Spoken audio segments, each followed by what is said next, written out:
નમસ્કાર દર્શક મિત્રો, હું જતીન પુરબિયા સ્વાગત કરું છું અમારી યુટ્યુબ ચેનલ વાલ્મીકીની વાચામાં. આજે વાલ્મીકી વાચાની ટીમ રાણાવાવ ખાતે આકસ્મિક મુલાકાતે આવતા એક અનેરું દ્રશ્ય જોવા મળ્યું કે કેવું શિક્ષણને લગતું દ્રશ્ય.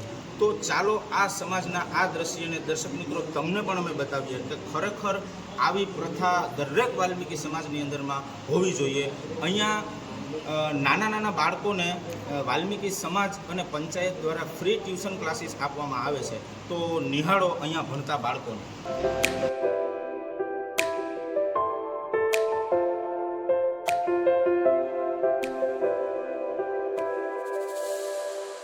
તો ચાલો મિત્રો, અહીંયા ભણે છે તો સ્ટુડન્ટ્સ, પણ એને ભણાવે છે કોણ?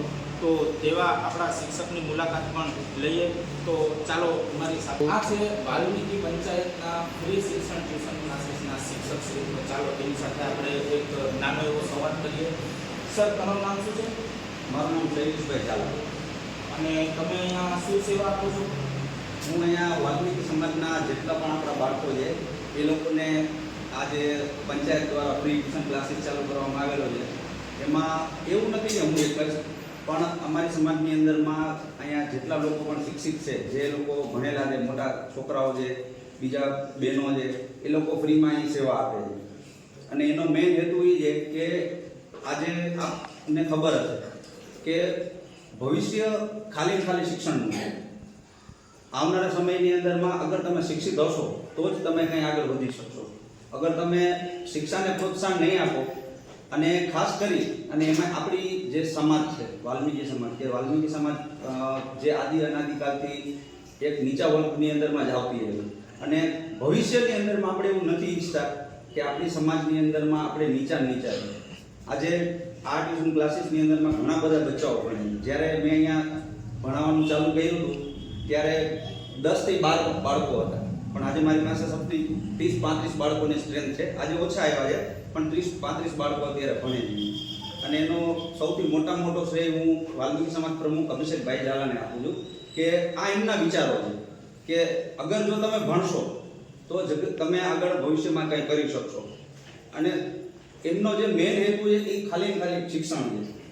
શિક્ષણ આજે તમને મફતમાં મળશે તો તમે જરૂર એની અંદરમાં સંકળાવો. અને હું આપણી ચેનલના માધ્યમથી વાલ્મીકી સમાજના બીજા પણ લોકોને એ કહેવા માંગુ છું કે જો શક્ય હોય તો આપણી સમાજના જે કોઈ પણ શિક્ષિત લોકો છે, તો તમારી પાસે જે સ્થળ હોય, જ્યાં તમારી પાસે એવી નાની મોટી સુવિધાઓ હોય, તો એને લઈ અને તમે તમારા બાળકોને ફ્રી શિક્ષણ આપો. શિક્ષણનું વેચાણ ના. જો આમાંથી કોઈને કોઈ બાળકો ભવિષ્યની અંદરમાં કોઈ સારી પોસ્ટ ઉપર અથવા કંઈ સારા વ્યક્તિ બની જશે તો એનો સૌથી મોટો શ્રેય આપણી સમાજને જશે, જેથી આપણે એમને ગર્વ લઈ શકશું. શૈલેષભાઈ, અને તમારી સેવા પણ ખૂબ અનેરી છે. તો આ તમારા ઉમદા કાર્ય પાછળ જે વિચાર કરતા વ્યક્તિ છે એ તમારા પ્રમુખશ્રી છે. તો ચાલો એમને પણ દર્શક મિત્રો આપણે પ્રમુખશ્રીને પણ સામે સમક્ષ જે ઊભા છે તે વાલ્મીકી પંચાયતના પ્રમુખ સાહેબ છે. તો ચાલો એને આપણે પૂછીએ કે તમને આ વિચાર ક્યાંથી આવ્યો. સર નમસ્કાર, તમને આવો ઉમદા વિચાર કેમ આવ્યો? જ્યારે મારી પ્રમુખ તરીકે મારી પસંદગી થઈ વાલ્મીકી સમાજ બનાવવાનો, ત્યારે સમાજમાં બહુ સારો સ્વપ્ન ભાઈચારો હતો. સમાજ બહુ વ્યવસ્થિત હતી, પણ શિક્ષણનું જે માધ્યમ એ બહુ ડાઉન હતું. કેમ કે એનો સાક્ષી હું છું. કેમ કે જે તે સમયે મારે પણ ભણવું હતું, કોઈ શિક્ષણ મને કોઈ કરાવી શકતું નથી. એ ક્યારેક પણ એવો સમય આપે કે ક્યારે કે આપણે સમાજમાં કોઈ પદ મળે. એનું કારણ છે કે જે છે ને તે પદ છે. કેમ કે વાલ્મીકી સમાજનો જે પ્રમુખ છે ને તે જ રીતે આપણે મળીએ છીએ કે માય બાપ કહેવાય. કેમ કે એના વિચારોથી સમાજ અત્યારે હાલે છે. એટલે ત્યારે હું જ્યારે પ્રમુખ તરીકે આવ્યો ત્યારે મારી તમામ બોડીની મિટિંગ કરીને એક જ વિચાર બદલવાનો હતો કે આપણે આપણા રાણાવાવ સમાજની અંદરમાં શિક્ષણનું થોડું માધ્યમ વધે એવા આપણા વિચારો કરીએ. અને બધા સાથ સહકારથી આજે 3 વર્ષ 6 મહિના અને 20 દિવસ થઈ ગયા સ્વતંત્ર આ ટ્યુશન ક્લાસ ચાલુ છે. ખૂબ સરસ અને ઉમદા વિચાર કર્યો અભિષેકભાઈ. તમે આવા વિચાર કરનારા પ્રમુખશ્રીઓ આજકાલ ઓછા નહીં પણ ના બરોબર જોવા મળે છે. અને મારો બીજો સવાલ તમને એવો છે કે આ તમારા કાર્યના શરૂઆતથી ખરેખર તમને કંઈ એમાં પ્રગતિ કે વિકાસ જોવા મળે છે? વિકાસની વાત કરીએ તો જે મારા શિક્ષકો છે એમનો ખરેખર હું ધન્યવાદ આપું છું. અને ખરેખર એક હકીકત છે કે પહેલાના સમયમાં 2-3 વર્ષે એક વ્યક્તિ 10માં પાસ થતો હતો, પણ જ્યારથી ફ્રી ટ્યુશન ક્લાસ ચાલુ થયા ત્યારે 10, 11 અને 12માં એક પણ વ્યક્તિ નપાસ નથી. એક જ 3-3.5 વર્ષની અંદરમાં એક જ એવો છોકરો છે કે 11માં નપાસ થયો, હું સ્વીકારું છું, અને એક જ વિષયમાં નપાસ થયો છે. બાકી જેટલા લોકો પરીક્ષા આપી છે બધા પાસ થયા છે.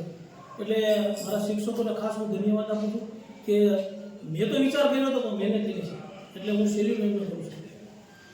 ખૂબ સરસ. તો આ હતા પ્રમુખશ્રી અને સમસ્ત પોરબંદર જિલ્લામાં નહીં પણ સમસ્ત ગુજરાતની અંદરમાં આ પ્રણાલીને ખરેખર અગ્રતા આપવી જોઈએ કે પંચાયત તરફથી એક ફ્રી ટ્યુશન ક્લાસીસનું આયોજન થવું જોઈએ. તો આપણી સમાજની અંદરમાં ખરેખર શિક્ષણનો વિકાસનો વેગ આગળ વધે છે. દર્શક મિત્રો, તો આ ટ્યુશન ક્લાસીસના સિનિયર શિક્ષકની આપણે મુલાકાત લઈએ છીએ કે જે શૈલેષભાઈ પણ શિક્ષક છે અને એમની પહેલાંથી આ શિક્ષક જે છે એ સેવા આપે છે અહીંયા. તો ચાલો એમને પણ 2 પ્રશ્ન આપણે પૂછીએ.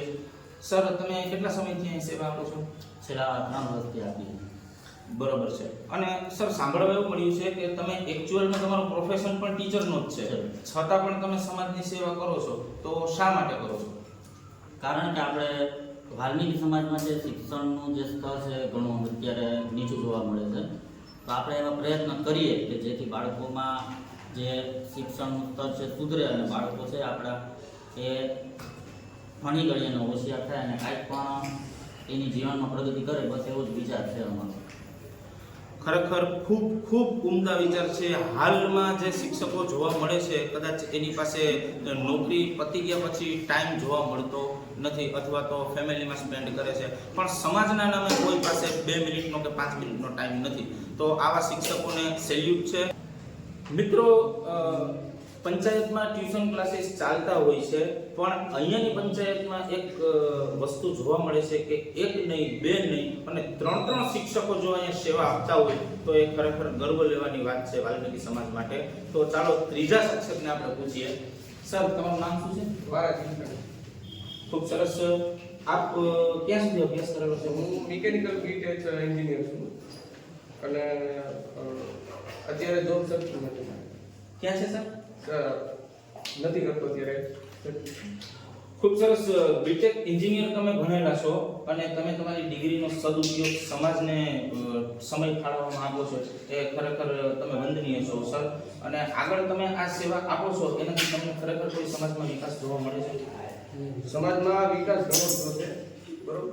પહેલા હું જ્યારે સ્ટડી કરતો ત્યારે સમાજ મને બહુ પ્રોત્સાહન આપતા એ લોકો, અને એ લોકોએ મને એટલું પ્રોત્સાહન આપ્યું છે એટલે જ હું સમાજની સેવા કરું છું.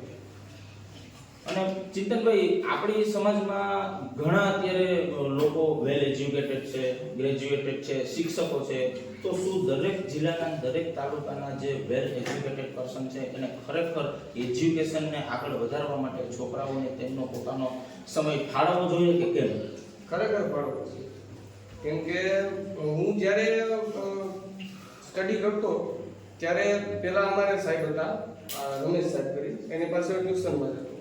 એ શિક્ષક હતા અને ગવર્મેન્ટ સ્કૂલમાં નોકરી કરતા, અને ત્યારે કોઈ શિક્ષક ટ્યુશન કરાવતું નહીં અહીંયા.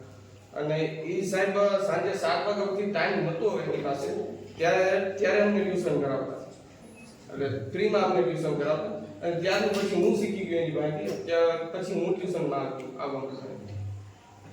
ખૂબ સરસ, ખૂબ ઉમદા વિચાર છે રાણાભાઈ વાલ્મીકી પંચાયતના પ્રમુખશ્રીના અને એમના એજ્યુકેટેડ વ્યક્તિઓના પણ. ખરેખર આવી જ રીતે જો ગામો ગામ અને શહેરો શહેરમાં આ પ્રણાલી શરૂ થઈ જશે તો વાલ્મીકી સમાજને વિકાસના વેગે વધતા કોઈ રોકી શકશે નહીં. નમસ્કાર.